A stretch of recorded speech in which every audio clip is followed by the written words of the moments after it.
Hey, what's happening, guys? Nordic Warrior here. So it's Monday afternoon, and yeah, I got some time on my hands. I figured I'd talk some trash. What I wanted to talk about now, what's been a hot topic right now in the UK is the return of Jeremy Kyle.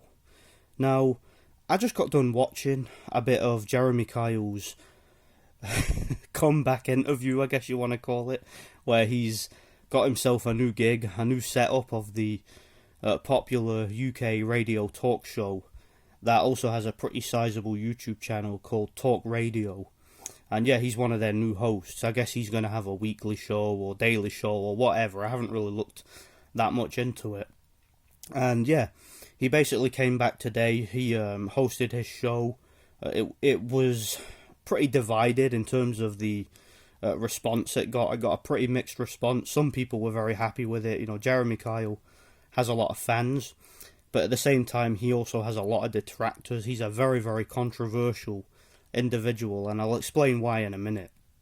So, before I go any further, and before I talk about the bits of the show that I listened to and respond to it, I wanted to give you guys, because I know that a lot of my subscribers are not from the UK, so I wanted to give you guys a bit of backstory. So, if you guys are not familiar with Jeremy Kyle, and you don't know why he's so controversial, let me fill it in for you.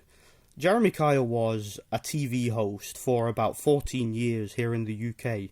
He was the host of one of the UK's most watched and most popular and most controversial and most pretty much towards the end universally hated TV shows. It was called The Jeremy Kyle Show. And what the show was basically about, Jeremy Kyle, for those of you who don't know his backstory prior to the show, he was basically one of the most. The guy was a complete lowlife. You know, he was a dope fiend, a gambling addict, and just a complete piece of trash. He was a complete scumbag if you know his background, and he basically didn't work a day in his life until he was 40, and the guy came seemingly out of nowhere, and was given a contract with ITV and became the host of his own TV show, just seemingly out of nowhere.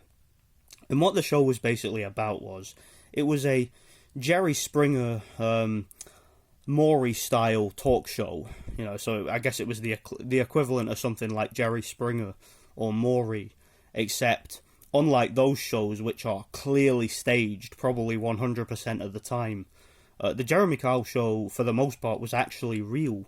Now they did have their odd staged episodes. Obviously, they did have.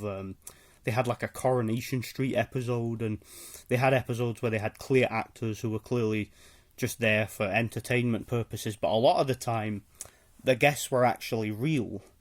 And what was very, very shady about the show, and what made it so controversial, is what the show basically did was they would target vulnerable underclass people. They would go to the most vulnerable, most uneducated, most deprived areas of the UK, where the people were poor, uneducated, unarticulate. A lot of these people grew up in poverty. A lot of these people had criminal backgrounds, mental health issues that were undiagnosed and stuff like that. And they would target these people. They would entice them in with promises of money. So they had a financial incentive. They would promise them therapy, counselling and stuff like that, even though the Jeremy Kyle show, and this is not a conspiracy theory, this is well out there, okay, there's been parliament meetings about it and everything. If you guys want to look that up, you can. They didn't have any trained medical staff on that show. They didn't have any certified psychologists, nothing. They were all basically cowboys, and the aftercare team that the show had and the counselling and therapy that they would offer often went nowhere, and they basically didn't help anybody. It was a complete sham, a complete scam, and they would target these people, and what they would do is, like I said, they would offer them counselling, they would offer them help, they would say, we'll take you on the show, you know, you can have a moderator in Jeremy and you can sort of air out your problems. But what would happen is, they would create a freak show out of it. They would bring these people on, they would get them riled up backstage, and they would bring them out and basically have shouting matches, and bring these vulnerable, uneducated, underclass families who have some deep psychological issues, and they'd bring them on and they'd pit them against one another, and they'd often set them up and have the audience berate these people. And Jeremy himself, and again, this is a reason why he's so controversial here in the UK, the man was a vile bully. Like, he used to treat his guests like absolute dirt. He was physically abusive towards them, like he would throw things at them. He was very, very verbally abusive. He would scream in their faces. You know, he would belittle them. He would insult them. You know, he would have the audience goad them. You know, he would bring them out under false pretenses and completely set them up. They had a lie detector on the show. Obviously, a lot of those shows, like Steve Wilkos and Jerry Springer and all that, have lie detectors. And on those shows, you know that most of the stories are fake.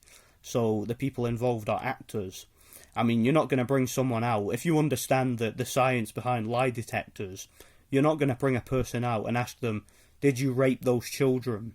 And expect to get an accurate reading on a lie detector, because that's not how they work. That's not how polygraph tests work. They're not 100% accurate. In fact, there's some dispute out there as to whether they're even 60% accurate, 50% accurate. No one knows.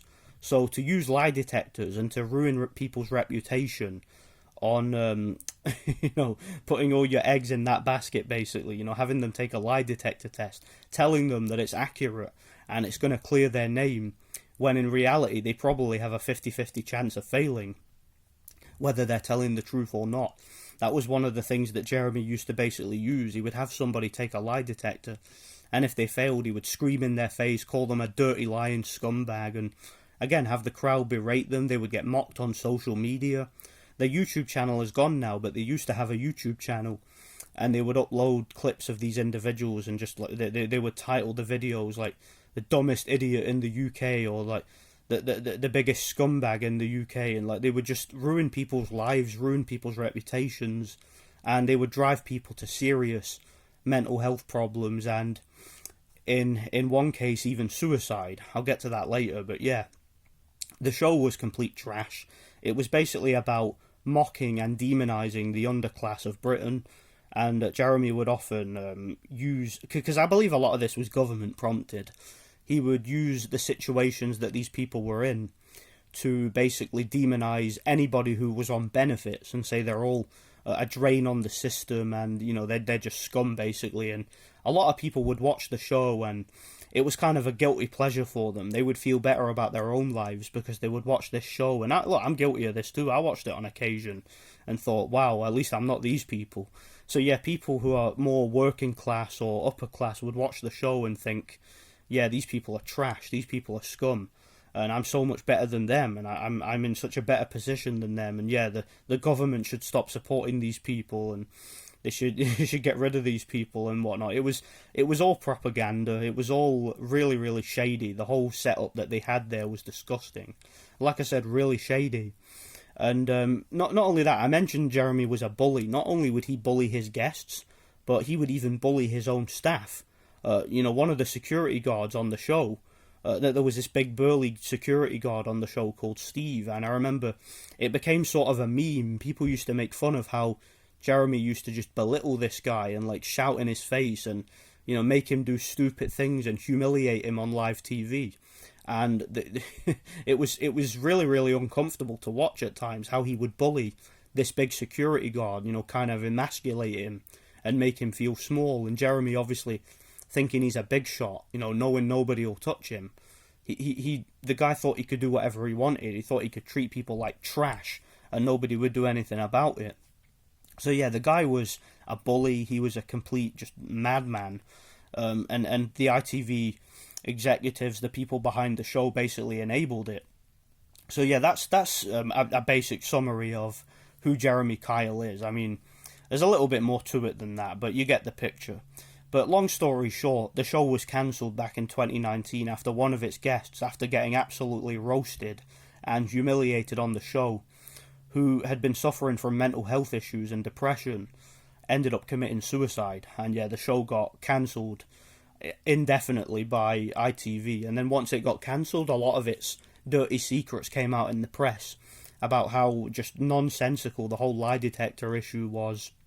And Jeremy's behaviour backstage and how useless the aftercare team and how negligent the ITV censors were and all that other stuff. And yeah, a lot of information came out about the show. You hear about character assassinations and how people were treated on the show and whatnot. And Jeremy Kyle disappeared. He went into hiding for like 2.5 years. And yeah, he's come back. And he's come back with a bang. Since the show ended, I think he's had a kid, even though he's like 56 years old. He's with his like third wife or something like that. He's had a whole bunch of family drama. You know, a whole bunch of crazy stuff went on in his life. And yeah, he's apparently going to be hosting this show now. He claimed that he's been suffering from anxiety, and he claims that, you know, he was a scapegoat, and that the people who were attacking the show were really just attacking him, and, you know, all the other people behind the scenes, he's blaming them for all the things that went wrong on the show, and he's taken no responsibility, and he's claiming that basically he was just a scapegoat, essentially. He was the face of the whole thing. So he's now back, and yeah, a lot of people are not too happy, understandably. So why have I been rambling about all this? Because I want you guys to understand the type of person that Jeremy Kyle is. So when you hear this guy and the things he's going to be saying now and how he's trying to portray himself as the voice of the people, you know the type of background that he has and the type of person he is. So from what I listened to, I didn't listen to the whole thing. I only listened to the first part of it, but he was hosting the talk radio show. He was telling a few jokes, you know, talking about how he was cancelled and, you know, how he's an enemy of the establishment and all that other stuff. And the first person he brings on, I mean, the first guest he brings onto the show, he brings on the 2-bit drug dealing, money laundering piece of shit, Duncan Bannatyne. The dragon, you know, you know, reporting from like his 25th home or something like that in Portugal. And yeah, you got Duncan Bannatyne coming on with his fake teeth and his fake hair. Just everything about the guy's just fake, just totally fake persona, everything. And yeah, he comes on and he's talking about, of course, you know, he telling people, oh, the problem is people are not taking the jab. You know, I don't understand why people are still not taking the jab. The jab is the best way out of this situation. You know, he starts basically by talking about how lockdowns were bad and they were so bad for the economy and so bad for businesses, blah, blah, blah, blah. You know, just talking points to get people on board, get people to listen. Then he starts shaming people for not taking the jab. You know, this multi-millionaire, former drug dealer and money laundering scumbag, who is sitting in his mansion over in Portugal, is lecturing us normal people, you know, us working class, underclass, whatever you want to call us, peasants, for being hesitant about taking an experimental jab. And yeah, basically blaming us for what the government have done and for what they've put us through. I believe they touched briefly on the whole decision in England to scrap vaccine passports, and yeah, that sadly up here in Scotland they're not scrapping them because sadly the people up here are willing to give up their civil liberties and their freedom, whereas down there in England, I guess they still have a couple of brain cells left. You know, up here they've had their brain cells completely beaten out of them by propaganda and by I don't know. I guess the people of Scotland just have they have Stockholm syndrome, don't they? You know, they've been invaded that many times, been took over that many times, to the point where they can't even see when they're being taken over from within. You know, you've got the Scottish National Party telling us that we want independence, but at the same time, you know, you gotta get that little slave book and you gotta stick the jab up your ass and you gotta do whatever we tell you, because independence. You know, we want to be tethered to the European Union and do whatever the unelected officials over in the European Union, who we've never met, tell us to do, because independence, because freedom. So yeah, we're still going to have the passports, you know, we're still going to have those little slave books, whereas you guys down in England, I guess you have to wait a few years longer when they have the new variant, you know, the super duper ultra mega variant that's going to come out in a few years. Then I guess you'll catch up with us, but we're just a few years ahead of you there. But yeah, that's what they were talking about. They were talking about the possibility of having another lockdown. And the main point of this, and why I wanted to talk about it, is because it seems clear that Jeremy Kyle has been brought back to be kind of a provocateur. He's been brought back to be very, very milquetoast, middle of the road, criticise the government and say the government's doing this, the government's censoring free speech, while at the same time he gets to host his own, he's been cancelled, but he gets to host his own radio show. I mean, what, you think they'd give me a radio show? They think they'd give one of us a radio show, one of us peasants, us normal people? Yeah, but he's been cancelled, though. Oh, man.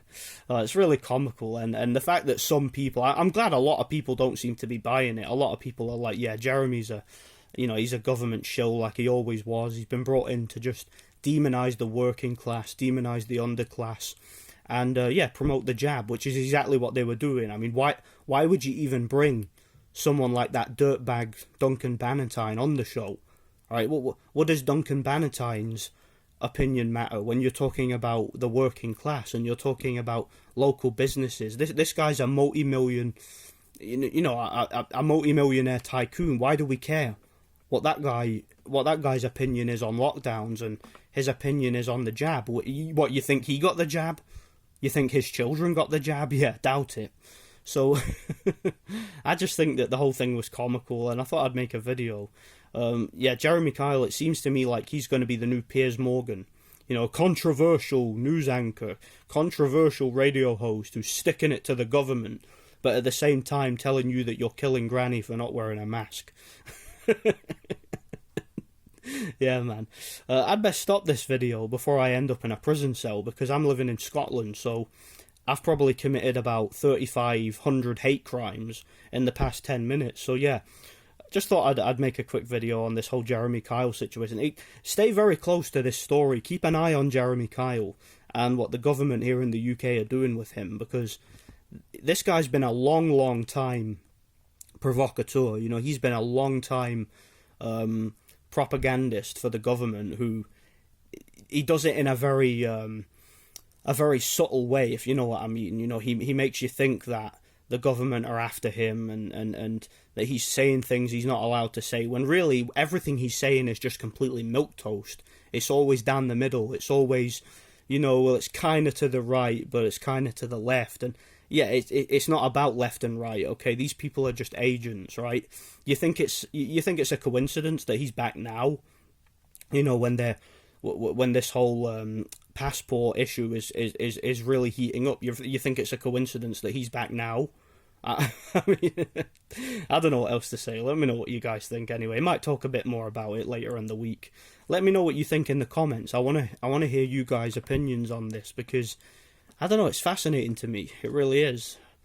There's been a lot going on in the world, a lot of deception and a lot of confusion, and it seems to me like the anointed people on both sides, the people who are in the media and even people who get big on social media, they're all so milquetoast. They're all just so they're so confrontational and so well spoken and so assertive and have such strong opinions and views, but they've also got a gatekeeper vibe about them, haven't they, where they'll only tell you part of the truth, because in reality they're just the same as the crazy people on the other side who are telling you the exact opposite. I mean, they're just two sides of the same coin, ain't they? So that's all I've got to say. Thanks for watching. God bless.